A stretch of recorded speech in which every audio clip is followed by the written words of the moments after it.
Sa nakaraan nating kwento, ipinakita kung saan ay dumating ang mga Elder mula sa Dark World at Kuraki Academy upang tugisin ang Master ni Yezuan. Ipinakita rin ang paglitaw ng Master ng ating bida upang harapin ang Elder kung saan ay madali niya lang itong pinagpapaslang. At ang huli ay ang paglaho ng kanyang Master habang pinapaalala nito na kinakailangan na ni Yezuan maging malakas nang sa gayon ay makaya niya nang makontrol ang second level ng Boundless Tower.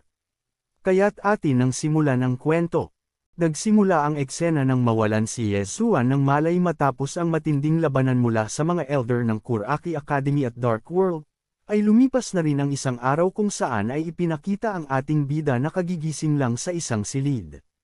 Dito ay kanyang inaalala ang mga nangyari dahil sa tingin niya ay nagawang matakot ng kanyang master ang mga Elder matapos nitong paslangin ang isang Sword Emperor at ang isang Elder na nagmula sa Kuraki Academy. Sa isip-isip pa ni Yezuan na kinakailangan niya na maging malakas hanggat maaari sapagkat ito lang ang tanging paraan upang kanya rin malabanan ang mga nilalang na nasa Boundless Tower. Subalit sa gitna ng kanyang pag-iisip ay biglang pumasok si Jianzi at nagmamadaling na itanong kung gising na ba si Yezuan, dahilan naman upang magulat ang ating bida sa biglaang pagpasok nito. Gayunpaman ay agad na hinayla ni Jianzi si Yezuan dahil may mga dumating na individual na nagmula sa main campus ng Kenlan Academy at nais nilang makausap ang Dean. Lumipat naman ang eksena mula sa Kenlan Hall ay pinakita ang tatlong individual na kausap nila Yezuan at doon ay sinabi ng tatlong individual na nagmula sa main campus ng Kenlan Academy at ipinag-utos na hindi nila maaaring gamitin ang pangalang Kenlan. At bukod pa roon ay hindi rin nila maaaring gamitin ang martial arts style ng Kenlan Academy dahil kung sino mang hindi susunod sa utos ay kanilang papatayin. Tumugon naman si Yezuan at seryosong na itanong kung ano pa ang kanilang gagawin kung sakaling hindi sila sumunod, na ikinagalit naman ang tauhan ng main campus kaya naman kanyang winika kung saan nanggaling si Yezuan at ipinag-utos na iharap nila si Oldman Dinji. Bigla namang sinampal ni Yezuan ang tauhan ng main campus ng Kuraki Academy sa mukha sapagkat sino raw ito upang tawagin ng ganun-ganun ang kanilang bayani na si Deputy Dinji, dahilan upang magalit ang hangal at gumanti ng atake kay Yezuan sa ginawa nito sa kanya. Ngunit habang siya ay papasugod ay agad naman itong inatake ni Base at sinipa sa kanyang katawan dahil sa pagtatangka nitong atakihin ang ating bida, at dahil sa ginawa ni Base ay tumilapon ito patungo sa pader. Samantala sa kabilang banda naman ay natakot ang mga kasamahan ng hangal na tauhan ng main campus sa pagpunta ni Base sa kanilang harapan at kanilang naramdaman na tinataglay nito ang dugo ng isang demonic beast. Gayunpaman ay wala nang pakialam pa si Base sa mga sinabi ng mga tauhan ng Kuraki Academy. Sumingit naman si Yezuan at sinabi sa mga ito na hindi sila welcome sa kanilang Kenlan Academy kaya't binyantaan niya ang tatlo na nararapat na silang umalis o nais ba nila na siya na mismo ang magpapalayas sa mga ito. Dahil sa mga sinabi ni Yezuan ay hindi naman sumang-ayon ang isang hangal na tauhan sapagkat sila ay nagmula sa main campus ng Kenlan Academy mula sa Middle Kingdom kaya't bakit ganoon na lamang sila tretuhin. Subalit sa hindi inaasahan ay mabilis na kumilos si Mo Yun sa kanyang harapan upang takutin ito habang nagpapakita ng isang mabangis na presensya sa harapan ng hangal, na mas lalo naman nitong ikinatakot. Dito ay sinabi ng hangal habang si Mo Yun ay nasa kanyang harapan na kung sakaling may gawin sila Mo Yun sa kanila ay paniguradong magpapadala ng isang malakas na martial artist ang main campus upang wasakin ang buong Kenlan Academy sa Jiang Kingdom. Ngunit hindi naman natin nagsimu yun dahil kung ganoon raw ay bakit hindi nito gawin, kasunod ng paghahanda ni Mo Yun ng kanyang kamao at paglalagay ng aura rito upang simulang gulpihin ang hangal na nagmula sa main campus ng Kenlan Academy. Gayunpaman ay agad itong pinigilan ng ating bida dahilan upang mapalingon si Mo Yun at magtaka sapagkat tila raw nagbago ang ihip ng hangin kaya't kanyang naitanong kung ano ang problema ni Yezuan. Saad naman ng ating bida na kinakailangan nilang tandaan na dapat sila maging mahinahon, na ipinagtaka naman ni Mo Yun dahil si Yezuan mismo ang nagsimula ng ganoong gawain na dapat idaan sa dahas ang lahat ng bagay upang kumbansihin ang mga hangal at patunayan na hindi sila madaling apihin. Samantala lumapit naman ang ating bida sa hangal na tauhan ng main campus at pinag-utos na bumalik na lang ang mga ito sa Middle Kingdom dahil hindi naman nila kailangan ng tulong nito. Dagdag niya pa na hindi nila pwedeng diktahan ang kanilang akademya sa mga nais nilang gawin at mula sa araw na iyon ay wala ng koneksyon ang kanilang Kenlan Academy sa main campus. Sa mga sinabi ni Yezuan ay galit na kinwestiyon ng hangal na tauhan kung bakit ginagamit pa rin ito ang pangalang Kenlan, na sinagot naman ng ating bida na iyon ang iniwang pangalan sa kanila ni Deputy Dinji kaya't hindi nila ito papalitan. Ngunit sa kabila nito kung nais man ng main campus na baguhin nila ito ay magpadala na lang sila ng martial artist na may kakayahan na tanggalin ang kanilang karatula mula sa harapan ng kanilang akademya. Kaya naman sinabi ni Yezuan bago pa mag-iba ang kanyang desisyon ay umalis na ang tatlong hangal sa kanilang Kenlan Academy. Tinitigan naman ng masama ng hangal na tauhan ng main campus si Yezuan at agad na niyaya ang kanyang mga kasama upang umalis. Gayunpaman sa kabilang banda habang sila ay papalabas ng main hall ay pinagbantaan nito sina Yezuan na sa susunod ay mamamatay ang lahat ng naruroon sa kanilang akademya. Hindi naman sana ni Mingdong hahayaan pa na makaalis ang mga hangal sapagkat posibleng maghiganti ito sa kanila, ngunit winika ni Yezuan na hayaan na lang ang mga ito na makaalis at kung sakali man sila'y bumalik upang maghiganti ay sisiguraduhin nilang malakas na sila sa panahong iyon nang sa gayon ay kaya na nilang harapin ang sino mang haadlang sa kanilang daraanan. Matapos ang eksena mula sa Kenlan Hall ay dumating na rin ang araw ng pagsisimula ng eksaminasyon sa pagre-recruit ng mga disciple ng Kenlan Academy, at dito ay maraming mga mamamayan ng iba't ibang lugar ang dumalo upang makilahok sa gaganaping pagsusulit ng kanilang akademya na kung saan ay nais nilang makapasok upang maging guro ang kanilang iniidolo na si Yezuan habang ang iba naman ay kina Jianzi.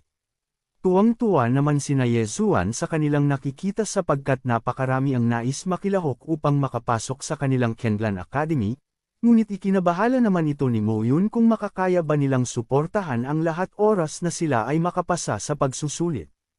Sa kabila nito ay sinabi ni Yezuan na huwag mag-alala si Mo Yun sapagkat makakaya niya namang kumita ng pera at higit sa lahat ay maganda na maraming nakilahok sa pagpasok sa kanilang akademya dahil ang ibig sabihin nun ay sikat na silang apat. Samantala napansin naman ni Yezuan ang isang babae na tila pamilyar mula sa ibaba at kanyang ikinagulat kung bakit kasama ang babaeng iyon na makikilahok sa pagsusulit ng kanilang akademya, na napansin rin ni Jianzi kaya naman kanyang naitanong kay Yezuan kung kilala ba nito ang babaeng iyon. Dito ay winika ng ating bida na ito ay granddaughter ni Elder Yezang mula sa kanilang Ye clan na nagngangalang Yejia, dahilan naman upang may tanong ni Jianzi nang inakala niyang pinutol na ni Yezuan ang ugnayan sa kanilang Ye clan. Sinang-ayunan naman ito ni Yezuan, aniya na hindi naman iyon problema kung sakaling magawa man itong makapasok sa Kenlan Academy gamit ang kanyang sariling lakas, ngunit kung sakaling man hindi nito kayanin ang eksaminasyon ay hindi niya ito tutulungan. Makalipas ang ilang sandali ay binati ni Yezuan ang lahat ng nais makilahok sa kanilang pagsusulit upang maging disciple ng kanilang academy. Gayunpaman bago ang lahat ay may mga pagsubok na nararapat ang mga ito na malagpasan upang maging kanilang disciple, at ang 30 na unang makakapasa ay iyon ang mananalo at makakapasok sa Kenlan Academy. Subalit sa kabila nito ay kung sino man ang susunod na makakapasa matapos ng 30 kalahok na unang napagtagumpayan ang pagsubok ay ituturing pa rin nilang disciple kaya naman pinapayuhan niya ang lahat na hasayan ang kanilang pagsusulit. Maya-maya pa ay ipinakilala ni Yezuan si Mo Yun bilang isang instructor na ipapaliwanag ang unang pagsubok ng pagsusulit, at dito ay agad na inanunsyo ni Mo Yun na ang unang pagsubok na kanilang haharapin ay ang isang formation na tinatawag na Big Wave. Kasabay ng kanyang pag-aanunsyo ay ang paglitaw ng malaking formation mula sa himpapawid na kung saan ay lumabas dito ang mga espada papunta sa kinaroroonan ng mga kalahok.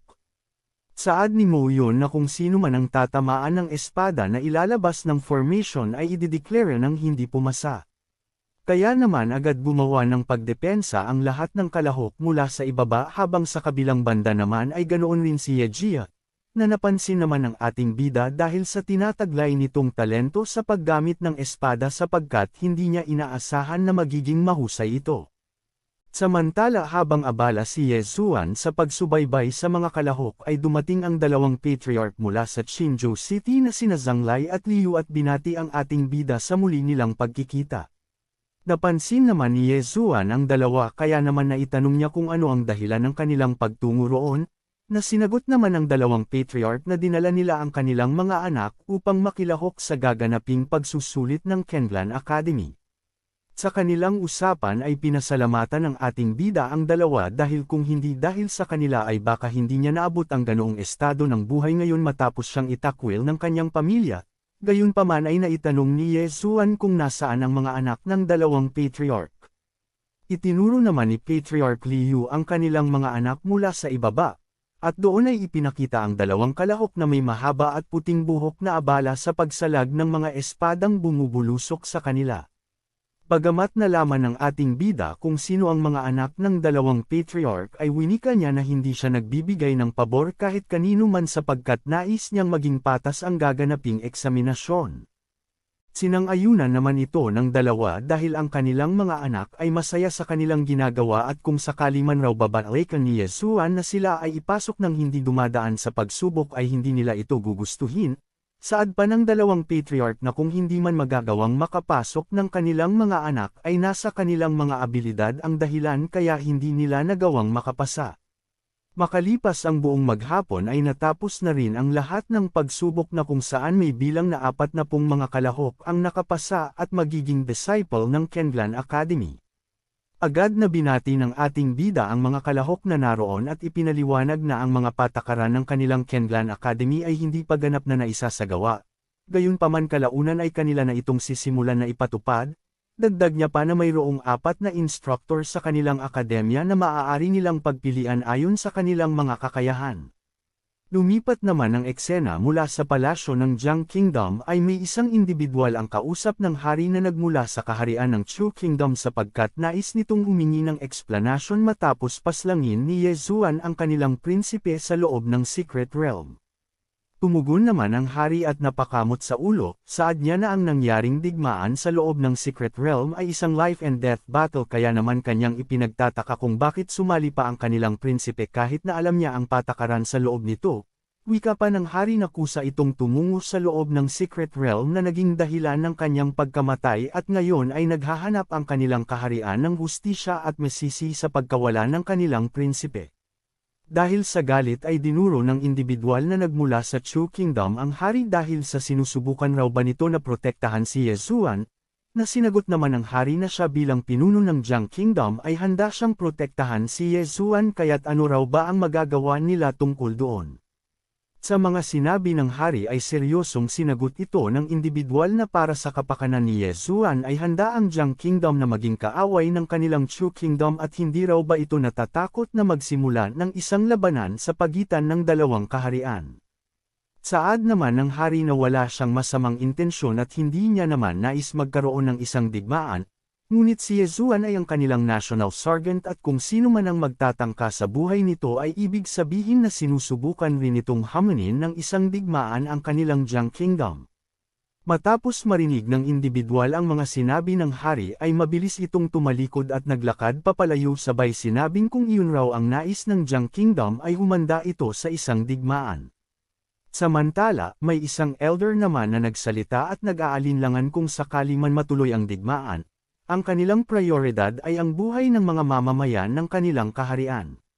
Naintindihan naman ng hari ang nais nitong iparating ngunit si Yesuan raw ay isang mandirigma ng kanilang kaharian at kung hahayaan na lamang nila ito at isusuko sa Chu Kingdom ay isang malaking insulto ito sa kanilang sandatahang lakas at sa buong Jiang Kingdom. Subalit sa naging desisyon ng hari ay hindi naman ito sinang-ayunan ng elder sapagkat ang Chu at Yu Kingdom ay matagal ng magkaibigan na parehong interesado sa kanilang kaharian kaya't ikinakatakot niya na baka magkatulungan ang dalawa upang sugurin ang Jiang Kingdom. Sa kabilang banda naman ay sumingit ang isang general at mariing tinutulan ang elder sa pag-aalinlangan nito sapagkat anumang oras ay handa siyang harapin ang dalawang kaharian at kung nais nila ng labanan ay hindi niya ito aatrasan. Dito ay ipinakita si General Lin Zhao na buong tapang na sinabing hindi siya natatakot sa dalawang kaharian at lagi siyang nakahanda sa anumang labanan. Ngunit winika ng elder na kahit na kaya nilang harapin ito ay paano kung bigla na lamang umatake sa kanila ang Ning Kingdom dahilan upang ikagulat naman ni General Lin Zhao. Ipinaliwanag ng elder na ang lakas ng Chu at Yu Kingdom ay kaya pa nilang tapatan, Subalit paano na lang kung sakaling malaman ito ng Ning Kingdom dahil posible itong gumawa ng isang hakbang upang makalamang, higit sa lahat ay nasa isang syudad lamang ang pagitan nito mula sa kanilang Jiang Kingdom. Maging ang iba pang mga elder ay nakisali na rin sa usapan dahil maaaring makisali ang Ning Kingdom sa digmaan kaya't magiging maliit na lang ang tsansa na sila ay manalo.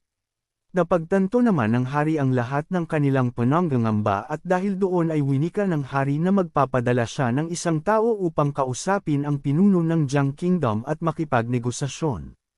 Sa kanilang pagpaplano ay may nagsalita naman na isang individual at iminungkahi na siya na lamang ang tatango sa Jiang Kingdom upang makipag-usap, na ipinakita naman si Yezuan na humingi ng pabor sa hari na hayaan siyang tumungo roon at huwag itong mag-alala dahil kaya niya namang protektahan ang kanyang sarili dahil kung babalikan man siyang paslangin ng Ning Kingdom ay maraming mamamayan ang kamumuhian ng kanilang kaharian.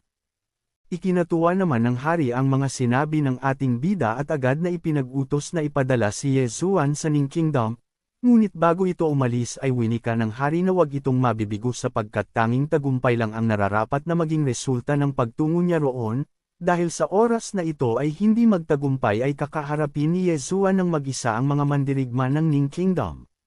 Tumindig naman ang ating bida sa utos ng hari at lakas loob na tinanggap ang utos ng hari ng walang pag-aalinlangan.